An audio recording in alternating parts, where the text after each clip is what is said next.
Okay. So as we're live. Sweet. So, yeah, today, oh, there we go. Went out of focus for a second. Today, continuing on the theme of the past few weeks, we are going to talk about another abandonment flow, one that, funny enough, I thought I invented it, although it's not really, it's hard to like invent it because it's just based off like what's it, like a persuasion or psychological concept, or, it's like based on a first principle, so to speak. That would be the site abandonment flow.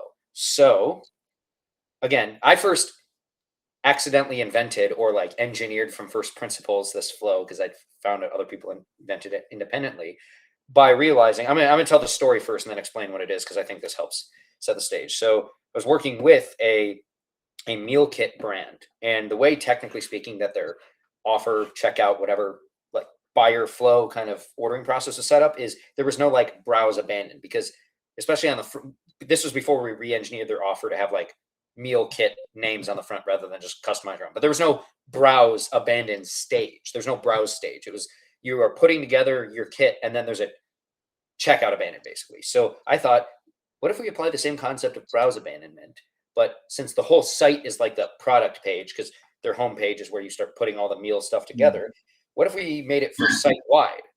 And then that's basically how I invented, again, other people, I'm not the first one to come up with it, I guess, the site abandonment flow.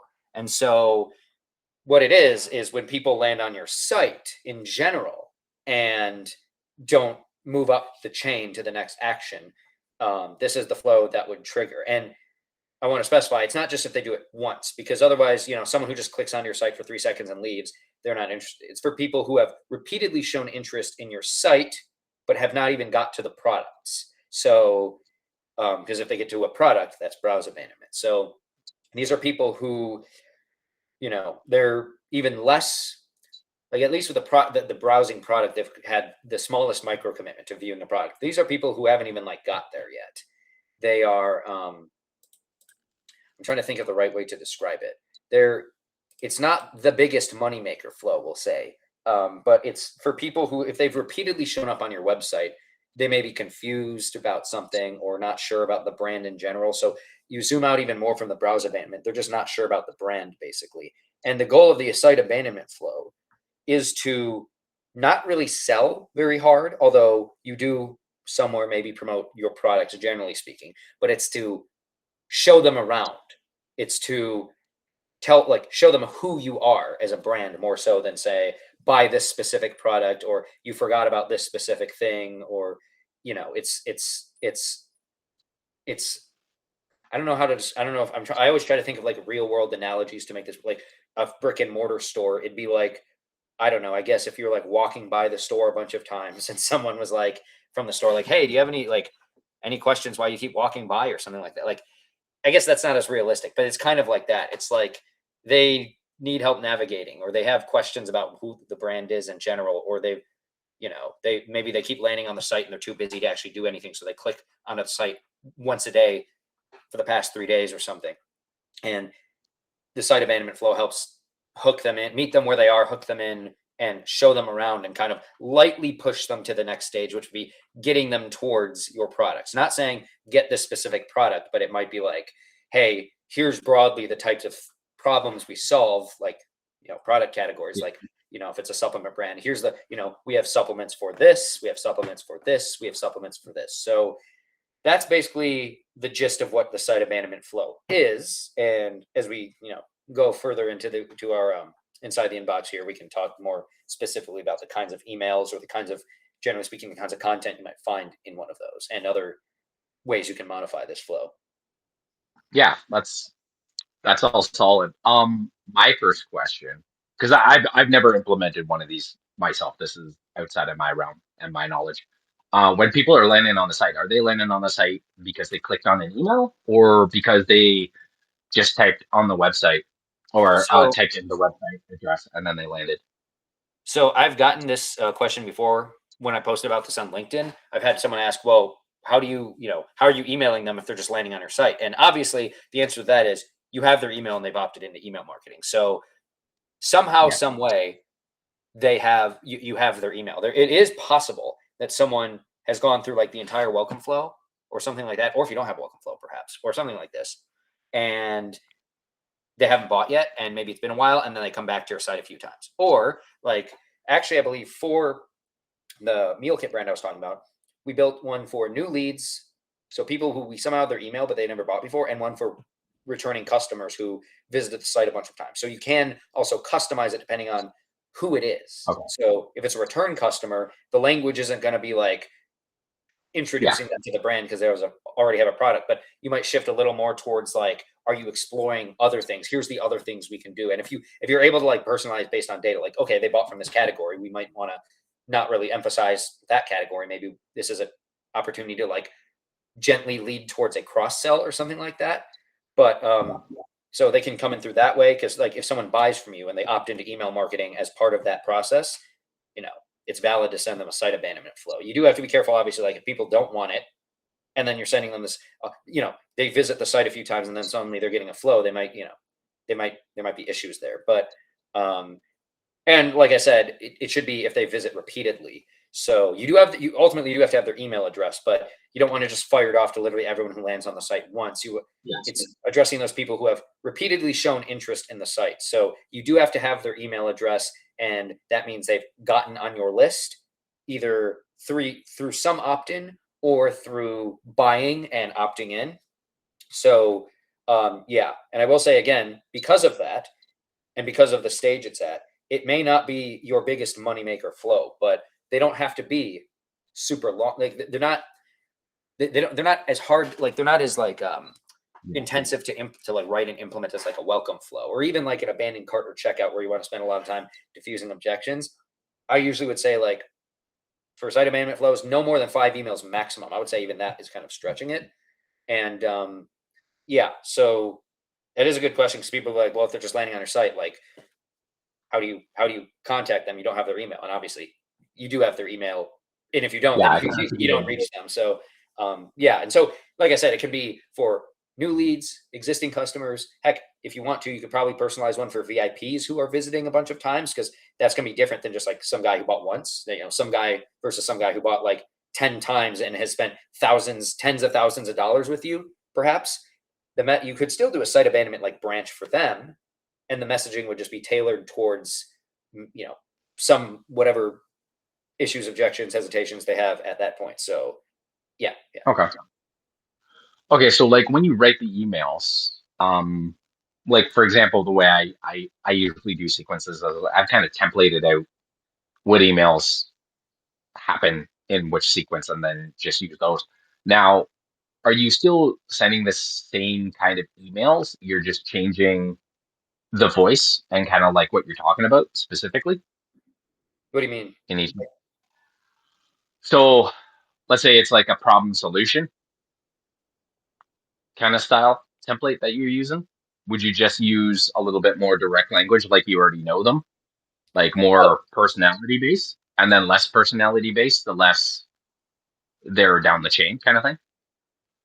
so for like return customers, yeah, I would be a little more like, if they're a return customer, you don't have to, you can be a little more direct because they've already bought from you, but you're still, I mean, I guess you could say all emails are ultimately helping someone solving a problem, even if that's selling to them. But I would say emphasis leans more towards like the colloquial understanding of help, which is, people distinguish help from selling. So you're kind of, even if they're a return customer, you're kind of like making it more about answering their questions or trying to like help them find the right place, so to speak. Whereas, if it's an abandoned checkout flow, you're like hard selling a lot more. If it's later in a welcome flow, you're hard selling a lot more. Now, again, there's like, it's like a whole spectrum, like a whole gradient, if that's the right word. Like a return, like if like abandoned checkout is like way over on the hard selling or late in the welcome flow, and then abandoned cart and then abandoned browse, you could have like return customer site abandonment is like here, and then new customer site abandonment is like here. They're like way over here, but everything else is way over here. So one of them is a little more direct, a little more selling salesy. That's the word I'm looking for. But it's still not like as much. It still feels like a little more like a, hey, I'm just here to help kind of Yeah. thing. So and again, this is kind of brand dependent. Like we can talk about in a little bit what I've done with brands, depending on like just the structure of their business and like the pricing of their offers and how their offers work and stuff. Like what that might look like. But yeah, like I said, it's kind of like a whole spectrum. You know, the return customer active on site is going to be less urgent than any abandoned cart, but it's going to be more urgent than the new lead active on site or site abandonment, whatever you want to call it. Those are the same thing. But yeah, yeah. Okay. And I guess each email's got a different goal, right? Like if it's a site abandonment, I guess what you're trying to do is direct them through your website. Is that ideally the goal? Yes. Not like not just like the website broadly speaking. And I mean, I suppose to answer this, I could go into the type like this would be a good time to go into kind of the Yeah. types of emails I usually like to use because like the kind of like the goal of the abandoned site flow in general is to bring visitors back towards the website and guide them towards like deeper engagement. Yeah. It's not obviously the ultimate goal of most email flows is to sell besides like the sunset flow, things like that. But Yeah. most email flows you're writing, most email sequences you're writing, ultimate goal is to get a sale. But this one is not to get it's not focusing on a specific item. So it's to get them to engage deeper with the brand, which could look like browsing a product literally, or something like that, or buying the product, obviously. But I'll say like the very first one, because you're kind of meeting them where they are. The very first one, especially for people who have like not bought before, even people who have bought before, but they're more occasional buyers, would just be like the kind of like, hey, do you need help? Like, you're looking around our site a lot, and you don't, you want to try to make it not sound like you're creeping on them, obviously, but like, most people would know that like a business is monitoring who's going on their Yeah. site. I would assume. Oh, at least I know. I realize that if I go on a site 10 times, Yeah. someone is registering that. But you just like thank them and say like, hey, if you have any questions, just like let us know. And again, this will. It sounds like you're bugging them. And of course, naturally, if you have like thousands of visitors a day, some will feel like they're being bugged. But like if they visit your website 3 or 4 times in 2 days, and you're saying, hey, just like, hey, if you have any questions, let us know. Like that's going to be helpful because they feel like there is someone there like trying to help them, and you're not trying to push anything on them. You're not trying to. I mean, you are like gently pushing them back to the website if you want, but like the main point is like just make yourself open to like replies, which of course helps deliverability. That's always a nice side bonus. But you too, you're also big on having reply encouragements and many different types of emails. It's kind of the same thing here, but it also does allow you to open up like help conversations, and sometimes a few of those may actually lead to sales. I have a story on that I can tell as well. But then I also like if they haven't if that wasn't enough, the next thing you might do is to just lightly introduce the brand in the next email and just kind of like again some brands may be comfortable with going more direct, like here's our products right away, but like a lot may just want to like since they're not so far up the buyer's journey, instead kind of give them helpful content like, hey, here's guides, free guides, blog posts, whatever, um, videos. And this can also work really well for brands that do have like a regular content strategy. Like I worked with a client once that put out a YouTube video every Monday. Now he wasn't e-com really; he was info products as well as he had a online like paid community online, but he also launched an info product, of course. But it's still kind of like the same thing applies. It's like, hey, check out my free YouTube channel. Like, I'm not trying to push you yet, because someone who does that, even if they're on your email list, they might not be ready to just like straight up buy.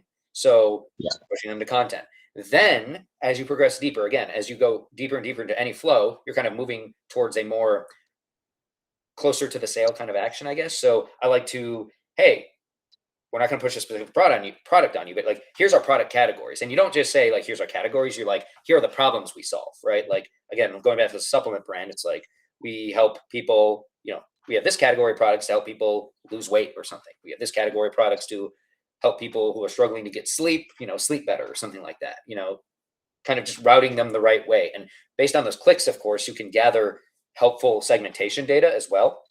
There's probably indirectly some way where you can see a lot of people who are browsing and entering this flow who are repeatedly showing interest but not buying. Well, maybe a lot of them are interested in XYZ category. There might be some sort of helpful segmentation or like audience data in that pattern, right? Anytime there's a pattern in people clicking on things anywhere, there's probably some way to leverage that for your own market research and these kinds of things. But yeah, so you also want to obviously give a quick, brief description of what that category is and how you solve that problem. Those kinds of things. So like the weight loss, we help people lose weight through our supplements. Blah blah blah blah blah.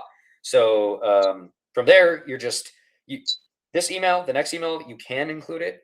I don't always include it, but you can just like, you can like showcase proof about the brand and show like what people love about the brand and whatnot. Like, we're at 4 emails now basically. So like the next email, the fifth one, is the what's holding you back email that we've covered in many other kinds of flows. That's why I say like 5 emails is like the upper limit. At that point, like if they haven't bought, if they haven't done anything, like you don't want to, at Yeah. that point you are kind of bugging them. So you don't necessarily have to do the testimonials email, I would say, if you don't want to, but it's probably a good one to include in there. Just like, hey, here's, and again, I just wrote an article about this kind of, wrote an article about this topic. I can't speak right now.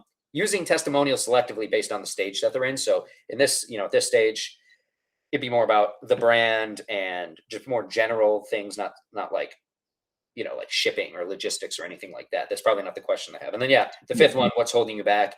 And this one, it's not like what stopped you from buying. It's more like, hey, you've checking out our site a few times recently. Like, is this holding you back? Is that holding you back? Like, you have questions about us, any of our product categories, what we do, anything else, just like let us know and we'll get back to you, that kind of thing. So I should say all of the emails, and especially in this one, all the emails should be encouraging replies, because it is, it's that kind of sequence where you're trying to invite a conversation. Other flows you can as well, like an abandoned cart, you can have like a reply encouragement email at the end, but this one, all of them should be like, hey, and if you need any help, we're here to, just reply, we'll respond, that kind of thing. Every single one, in my opinion, should have one of those. Now, the one other thing is, I said I have a quick story on that. So the meal kit brand, what we did is, the way their business works is it's higher ticket and they have sales reps, because it's not high ticket, but it's like higher. It's not like a $40 like the average order I think the AOV was like 100, something, because they're getting this monthly meal kit. And so that can be like way north of $100 a month, or even every 2 weeks. And so, and there's there's a commitment aspect to it, right? They only offered subscription model. I think there were like a couple of like snack or treat items that were a la carte, but those were like stuffed off to the side. And the main thing that was promoted was their subscription offer. So they were like 90% of their business was subscription only. You cannot just buy one off. And so that's commitment, which we can talk about why that may or may not be the best offer structure in general, why they may want to try like a one-off offer on the front end, and then, but that's neither here nor there. That's the point of this. The site abandonment flow we did essentially was just like, hey, you actually, I think did I pull it up? I think I have it. Oh yeah, we just basically said, hey, and we had an SMS in it too, I believe, if I remember correctly. I'm not sure, but hey, do you have any questions? Like, you were on our site recently. Like, you have any questions? Like, let us know. Like that every email was kind of mostly like that, with like each email just varied slightly with like, hey, we're super excited that, here's who we are.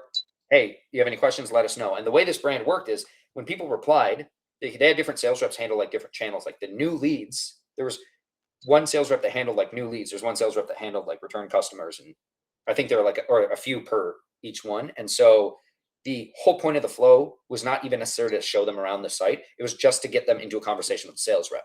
And again, not a massive moneymaker, because it's a site abandonment flow. They're much colder than abandoned checkout. But I do believe we got a few like actual sales conversations out of that, where the customer replied and then they're able to get on the phone or via SMS with this person if we have that data and those and that consent to do that. And then that can lead to a sale, because when you're going into a subscription and that's on the front end, that's a little scary. And so if you're talking to someone who can go beyond just like an email and can go back and forth, that's more likely to lead to a sale. You can in real time, address hesitations and objections. So that's what we did with that brand. But again, that works better if you have like a brand or you have a business that kind of relies on dedicated sales reps. That site abandonment flow kind of becomes a way to just route people to like the right person to handle the conversation, and at the very least leave a positive impression, but ideally turn it into a sale. That I can't remember if we did.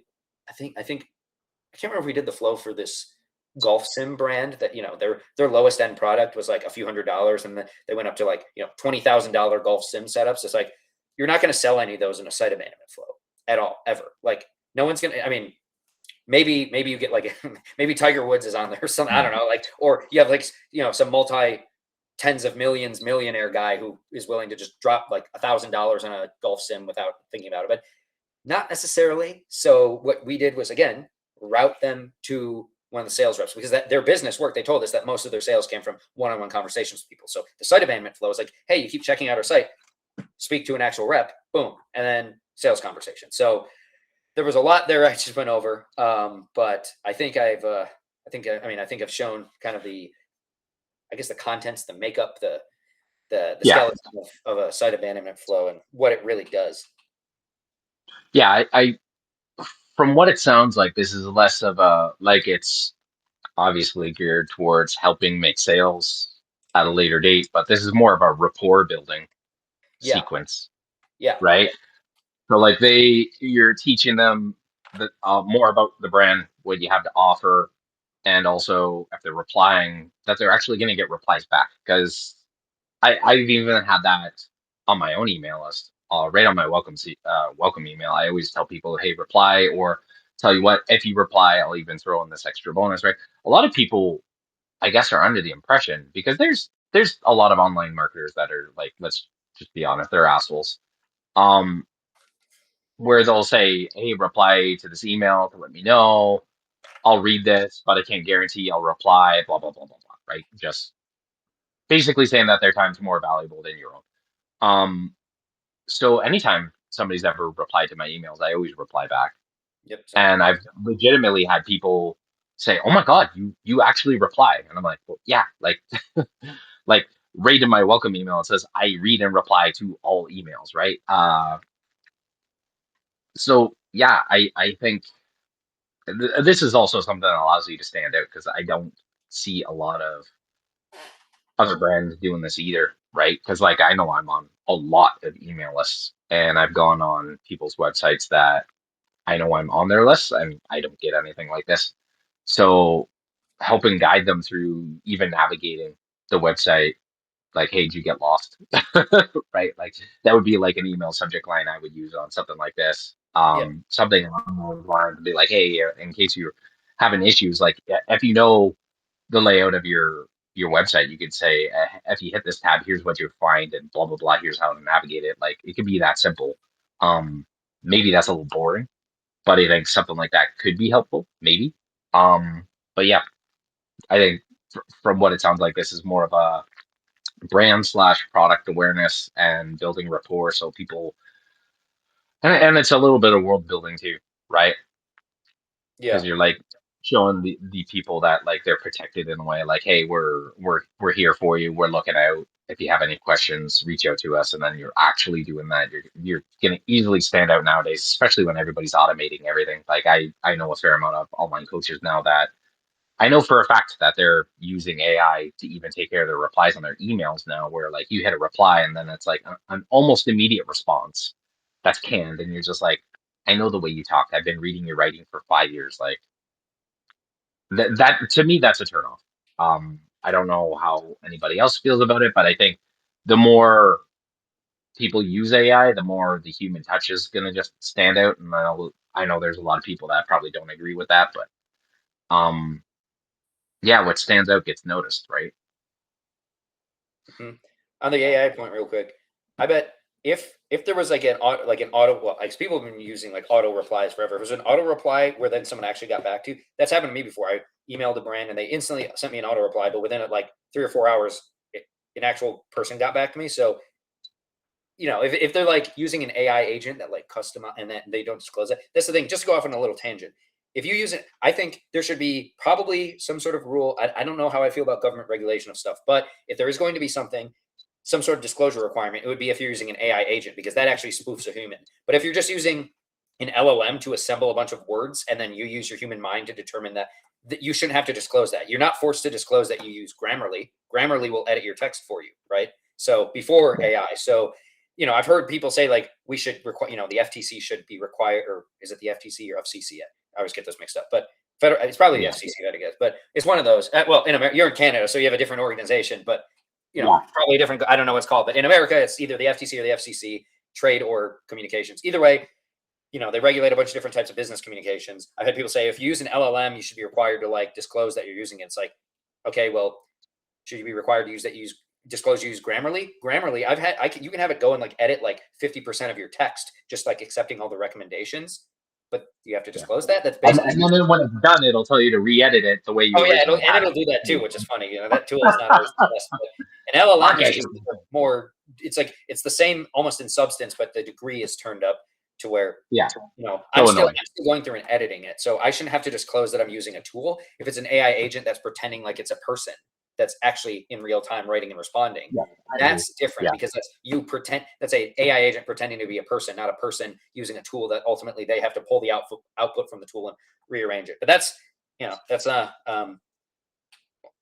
separate topic, and I'm I'm about to soon put together like I don't know if it's a lead magnet or a bonus for my AI copywriting course. Basically, like my philosophy of using AI. That's going to be I still have to write it, but that's going to be one of my bonuses that in my revamped AI copywriting course. But that aside, there was something else about site abandonment. Oh, what was it? Oh yeah, I probably didn't explain this well enough at the beginning, but like if they land on your website, that doesn't just mean like they land on one. Like no one just lands on the homepage like 3 or 4 times in a row. They might have been on the homepage, maybe they went to the about page, and then maybe if like let's go back to the supplement brand, they go to your medical experts page or something like that, or maybe that's what they're looking for and they can't find it. Right? That's a niche example. You're not going to get a lot of that. Site abandonment flows just will not send to a large portion of your subscribers by nature, but those people exist. And so it's having this flow is helpful. Again, though, this is not the highest priority flow. You want, your welcome, your cart and checkout abandons. You want some of the flows we'll talk about in future weeks, like post-purchase and replenishment. If you're a recurring, like a brand that sells like supplements again, or coffee or anything like that, then later you can do the site abandonment flow because it is lower priority, I guess, unless you are a high ticket kind of thing where someone is going to be like browsing your site a million times, or that's just the way the ordering process is structured. It is lower priority, but you do eventually want to implement it. And like I said, 5 emails maximum. So it's a little easier or it's a little simpler. It takes a little less time to do. Yeah. So, and there's another point. I forgot what it was, but what was it? What was I just, what was I just talking about there? I already lost my train of thought. What was I talking about there? Oh yeah, they're visiting multiple pages on your website. So yeah, so there's that. And actually, I know this is probably something I should give away in a paid thing, but I'm going to go real quick through an actual flow I wrote. I'm not going to I'm not going to read the whole thing, but I'm just going to, as an example, try to demonstrate what these look like. So the first email was literally just like, hey, do you need help with this? Like choosing supplements can be confusing because blah, blah, blah, blah, blah. And you only get one body and what you put into it matters. So, let us know if you have any questions. Otherwise you can go back here and take a look. And it's a soft kind of just like, we're not urging you to buy anything, but like, here's our products if you want to take a look at them, because why would we deny them the opportunity to click through, right? And then, if anything comes to mind, any questions, hit reply. The second one, it was the about us / learn more. This is where like if someone's looking for a specific thing, like I said, the medical experts for a supplement brand. In this case, we say our brand was built around this, we focus on this, this, and this. So like 1 or 2 like value statements. And then if you have questions or if you want to learn more, here's some places to explore. And then we send them to the blog.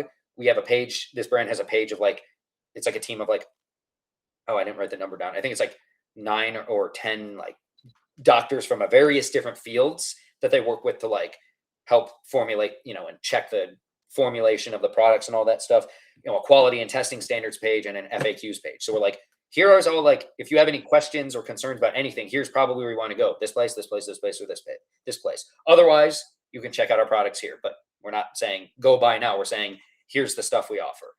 Email 3, we literally just like linked off to the different categories and saying, this category solves this problem. This category solves this problem, so on and so forth, right? We kind of just went straight into that. Email 4 was testimonials for the top 3 products. We picked one for each one, and we tried to make it oriented more towards like kind of brand level objections, but for each product, if that makes sense. Like, staying away from stuff about shipping and logistics. It was more just like, it was a mix of like the product level and the brand level, if that makes sense. And we also highlighted how behind all these products is the same philosophy, blah, blah, blah, blah, blah, blah. And then, here's all our products. And then email 5 was, is there anything holding you back? Is it this, this, this? Let us know. And so each and one of those, we're also encouraging replies, but none of them are like saying buy now. At most, we're saying if you're still, if you're interested in seeing more about our products, you can go here and browse our full selection. But we're not like, we're just kind of directing them that way while also providing them helpful resources earlier on, so that, you know, um, we're being genuinely helpful. We're like doing the right amount of selling at that stage, just a little bit. And oh, the other point I was going to talk about earlier, I know that was like basically a real breakdown of a site abandonment flow for anyone who's watching now and watching in the future. So I guess steal that from the transcript if you want and make one yourself. Go ahead. I don't mind it. But the other thing about site abandonment flow is, like you said, or like both of us have said, like it's going to be a lower traffic flow, just because not many people are going to just view the site a bunch of times. There will be some, but it's just a smaller portion. And so having a real person handle the replies, which is critical, especially for something like this, is a little easier, because it's not like you have, at your size of your business, like you can do that. Even if it takes you like a day, you can do that. I can do that for my list. But if you have like, if you have like 40,000 people on your list and you have like, hundreds joining it, you can't. So like that would be really hard in a welcome flow. You might, unless you pass it off to like some automation, or you might just at that point not encourage replies. But if someone does reply, you might have like one email that does that. And you might have, assistants who handle that. But in the site abandonment flow, just based on its very nature, there's going to be, like, no matter what traffic, think in percentages, no matter what size, how much traffic is joining your list or on your list, a much smaller portion is going to be getting the active on-site abandonment than is going to be getting checkout or cart, probably, or browse or welcome, because again, they have to visit multiple times and then not reach the next stage within like the 30-minute time delay. So it's like 3 times in the past 2 days or something, and then in none of those times ever browse a product or add to cart or check out or buy or those things. So you probably will be able to, you or your assistants, whoever does it, will be able to handle those replies, because just based on the sheer volume will be less than something like a welcome flow where everyone who subscribed is going through it. So even the replies thing, like some people are tempted to go to an AI agent or whatever, but like it's a little easier to handle those in an active on-site or a site abandonment flow. So, that was the other thing. That was the other thing I was trying to remember to cover. But yeah, it's all solid. And I would imagine this is probably best suited for physical products, eh? yeah, just kind of like I mean, this one actually, unlike like the browse abandonment is suited best for physical products. You can there are ways to do browse abandonment for info products. Just as we've discussed, like you don't have like a storefront, like buy my ebook, buy my course. Like you don't have that like in Shopify. Site abandonment, yes, because like something like Klaviyo does have like has been on site. You can just find customer has been on site X times in the past Y days, right? And most info product people do not use Klaviyo because it's designed with ecom in mind. They're going to be using probably ConvertKit, maybe MailChimp, maybe, Berserker Mail, like I think you used to use these other ones. But you can, like, a browse abandonment flow might work for them, or sorry, not a browse, but a site abandonment flow, because this is just visiting the site. As long as, I can't remember, I don't know if I'd have to look into how it works in Kit. If there's probably some filter or tag, or you can like tag someone in there. Or there might be some API code crap going on, but you could probably do that too. Because if someone is just landing on your site, or maybe you do it like a sales page abandonment, but that's kind of a browse abandonment if you have their email. But if someone has landed on your site several times and you're a service provider, you sell courses or something like that. Like I'll take Chris Orzkowski as an example, since he has like 1 million products, but he has like a site, and I think he lists some of them on there, but it's just one product page. In that case, if someone lands on a site several times and they're on his list, he could have an active on-site abandonment going out to them, just saying like, hey, you're checking out, my site recently. Do you have any questions about like my courses, my books, what I do, who I am, these kinds of things. Yeah. So you probably could do that for info products, digital products, what's it called, like paid online communities, like membership community type of offers as well. But it is like, obviously, when I kind of engineered my version of it from first principles, so to speak, I was obviously thinking with physical product e-com in mind, because I did do it for a meal kit client, and then later on, I started doing it for, supplement brands or like sports gear brands or like, physical products, things like that, rather than info products. But it's one of those on that, unlike a browse abandonment flow, you could make some modifications to it and it would port over fairly well to info products. Yeah, I kind of thought so. It's just a matter of the software you're using, right? Yeah, at that point, it'd be software Yes. technical 'Cause, well, limitations. I guess I guess it's similar to the way of doing like a pixel for meta ads, right? It's the same idea, Probably, yeah. If I had to guess. right? Yeah. Okay, that's cool, man. Yeah. Trying to think there's anything else. I should note as always, make sure that they're filtered out if they go into the browse. If they view a product, they should be filtered out Oh, of the flow. Just like always with use your your tag. what? Always use your tags. Yeah, always tags and filters. I mean, in ConvertKit, it's going to be like tagged. They're going to be tagged with something else. In Klaviyo, it's going to Yeah. be if they do X action, filter them out of the flow. Stop Whatever tags kind of the thing. logic language is in there. But always make sure that they're not in two flows at once. Basically, like if they're in the site abandonment, good.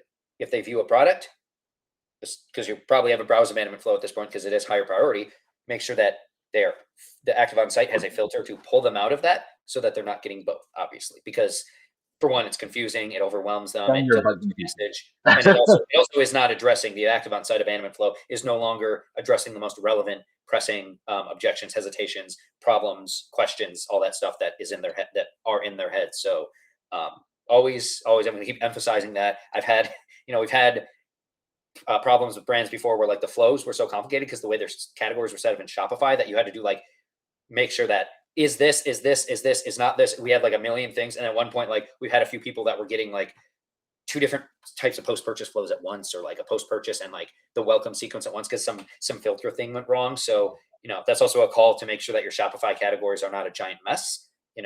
But even besides that, always triple check that all your filters and all your flows are making sure that everyone is only getting like one flow at a time. There's probably like very niche exceptions out there, but generally speaking, one flow or one sequence at a time. If they meet the criteria for another flow, they should be pulled out of the existing flow. Yeah, that just goes for anything site abandonment included. Yeah. That's probably the worst place. Worst part about being an email marketer, taking over somebody else's program when somebody else was in there, Yeah. is you go in there and then that mess is like sometimes you're better off just starting over from scratch because it's bad Mhm. sometimes. That funny story, that meal kit client, the previous abandoned checkout they had, I think it was abandoned check. I can't remember if it was Carter checkout. It might have been checkout. Was built by someone else, and this is a not super relevant site abandonment, but like instead of being like a focused email that like covers like, hey, you forgot your stuff. Here's who we are. Blah blah blah. Go back to your cart or go back to checkout. It was like a giant, really busy looking design email that was like super long that you had to scroll really far down, and it had like not like five different like facts about the brand or something. It was covering like it was like five completely different, irrelevant to each other things. And I'm like, yeah, no wonder nobody is buying off this. So I scrapped all those. Replaced those with like typical abandoned checkout emails. Added three more emails on the end addressing other objections, which admittedly did not make as many sales as the first three, but that's because fewer people were reaching that stage. Yeah. And that's how I went. How I gave them another 11K a month in checkout recoveries. Like that kind of thing. And that was built by a previous agency they had who they were probably paying more than Okay. they were paying me because it was a whole agency with Yeah. evidently the agency head, potentially a business partner, designer they had on contract. And it's like, you just have me and all I did was write copy for you and you're making more money. So like, the investment kind of pays off a little better here. But they had that, but I know what you're talking about. Yeah, you go in and you do see like previous agencies who make a mess and you have to like clean it up and that mess actually like is hampering stuff or like making clients confused or customers confused or like losing out on sales or something. You have to go in and clean up some filters and why do we have like two similar flows that are doing like the same thing? I saw that once too, that some people were getting like the same flow but slightly different like contexts or Yeah. something like that's yeah, that's always fun to have to Yeah. you have to I'm clean on stuff up before you implement new fun stuff, right?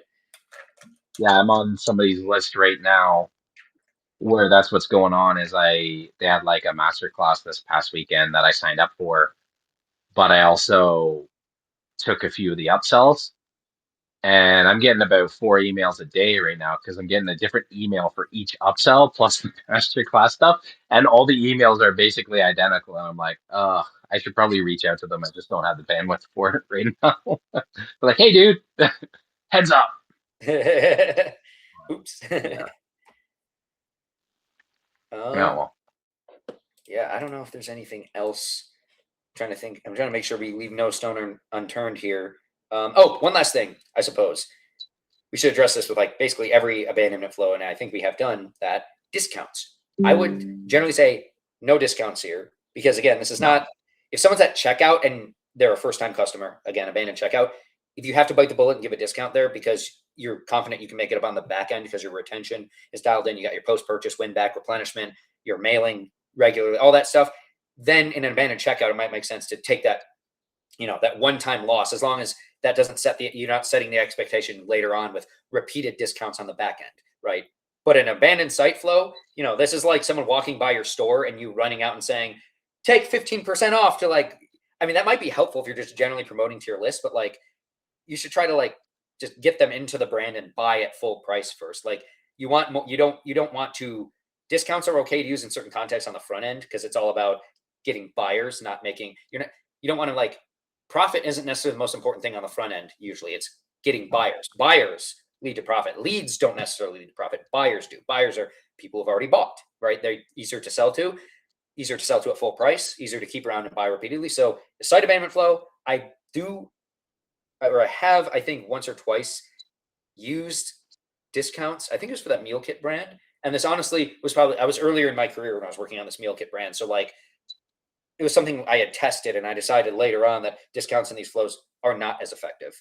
So there's, learning thing right there. I did something and then I improved upon it. Right. So I do believe I did it before, but I would generally advocate against it just because it's not something urgent, it's not something like a win back flow where it's like you've tried multiple times already to get them. And this is like your last ditch effort, you bite the bullet on the discount. It's like, wait till they're at checkout, abandon checkout, email 5 or something before you're throwing them a discount because you really need them to turn into a buyer, right? Like at this point, you shouldn't. You just should be educating lightly pushing them back to the website, showing them around, and making sure that you are open to their questions and encouraging them and like really encouraging them. Some people might, I don't know, they might think you're just going to be some AI bot responding or like some generic out of office response. Really encouraging them saying real people answer, we will help you answer, these kinds of things. So yeah, no discounts generally. I would not want to do that. And also if this is someone who's been on your list for a while and they got the welcome flow and maybe they got the discount and they didn't buy and then they see another discount here, you see what I'm saying? Like they start to see a discount every time they interact with your brand and they haven't even bought yet. That cheapens your brand image, your product image before they've even bought, or even if they're a return customer. Now they bought at a discount perhaps, and now they're a return customer and they're buying at a discount again. They start to train them to wait for discounts, start to devalue your products a little bit. So yeah, no discounts in abandoned site flows, generally speaking. Yeah, I agree. Especially when it's this far from the cart, right? Like Yeah, they haven't even shown an intent to buy. They've just landed on the website. They could just be checking out what you have to offer, right? So it makes yeah, no sense. yeah, exactly. Yeah, man. Cool. Yeah, Well, it's solid. I think I think we've covered everything there is to cover about this flow. It's every flow plays its role. Every flow is important, but admittedly, I'm going to be honest, this flow is a little less important than the other abandonment flows. This is one of those where, like I said, you want to get the core ones: browse, cart, checkout, welcome, in terms of like the front end or like side, because checkout can go to new and existing customers, but like so I call them like side flows. They go both ways. They're not just retention flows, but get those first, then and get your core back end retention flows that we will cover in future weeks, and then later after those, because those are your bigger money makers, your bigger retention builders, then these are like the secondary ones you want to do, like the site abandonment and things like that. So they're like not bonuses, they're like the secondary tier in terms of importance. So they have their role, but they're not going to make you as much money. They're not going to recover as much revenue or get as much passive revenue as a welcome sequence or those other abandonment flows. So yeah. Yeah, for sure. Cool. Well, I don't think there's anything else to cover on this then. I think we're good. Yeah. Well, um, cool. Uh, thank you guys for joining, and we'll see you next week. Take care, guys.